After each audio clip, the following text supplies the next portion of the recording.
একসময় রাজশাহী বিভাগের বিভিন্ন এলাকায় সেচের অভাবে অনাবাদি থাকত শত শত হেক্টর ফসলি জমি। অপেক্ষা করতে হতো বর্ষার বৃষ্টির জন্য। বরেন্দ্র বহুমুখী উন্নয়ন কর্তৃপক্ষের সেচ প্রকল্প চালুর পর বদলাতে থাকে সে চিত্র। বর্তমানে বরেন্দ্র অঞ্চলের বিস্তীর্ণ মাঠ জুড়ে সরিষা, ভুট্টা, পেঁয়াজ, আলু সহ নানা রকম ফসলের সমারোহ।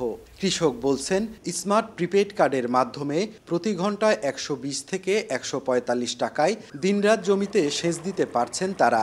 ফলে আউশ, আমন ও রবি মৌসুমে অনাবাদি থাকছে না কোনো জমি।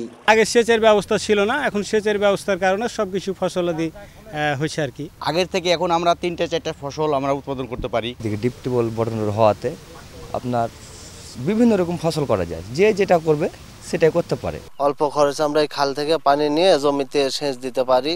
বরেন্দ্র বহুমুখী উন্নয়ন কর্তৃপক্ষ বলছে, জেলাগুলোতে গভীর নলকূপ স্থাপনের পাশাপাশি নদী ও খাল খননের মাধ্যমে পানি সংরক্ষণ করে সারা বছরই কৃষকদের সেচ সুবিধা দেওয়া হচ্ছে।